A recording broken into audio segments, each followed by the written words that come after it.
তাহলে কি সমস্ত নিরাপত্তা এখন নিশ্চিত হয়ে গেছে? আমার মনে হয় যে এত ভালো না, নিয়ম নীতির মধ্যেই থাকতে হবে। আমাদের প্রধানমন্ত্রী এখন 9টায় অফিসে যান। এইটা খুবই ইতিবাচক দিক।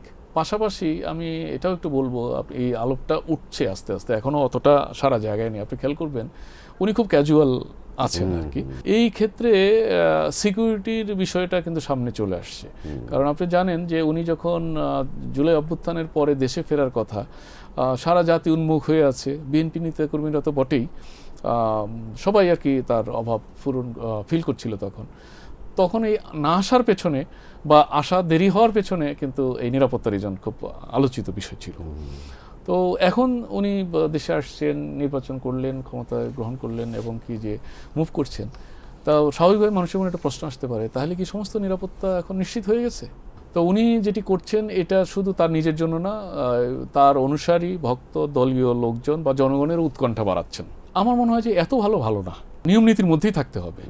একজন ইলেকটেড প্রধানমন্ত্রী কি সুযোগ সুবিধা সরকারের থেকে নিয়ে থাকে, আপনি নেন, আপনি নিয়ে আপনার মতো করে গরিব দুঃখীদের মাঝে দিয়ে দিতে চাইলে দিয়ে দেন। আপনি অফিসের গাড়ি ইউজ করবেন না, সরকারি গাড়ি, আপনি নিজের মতো করে চলবেন। আপনি রাস্তায় না চললেও যানজট হবে না, সেই ব্যবস্থা আপনাকে করতে হবে।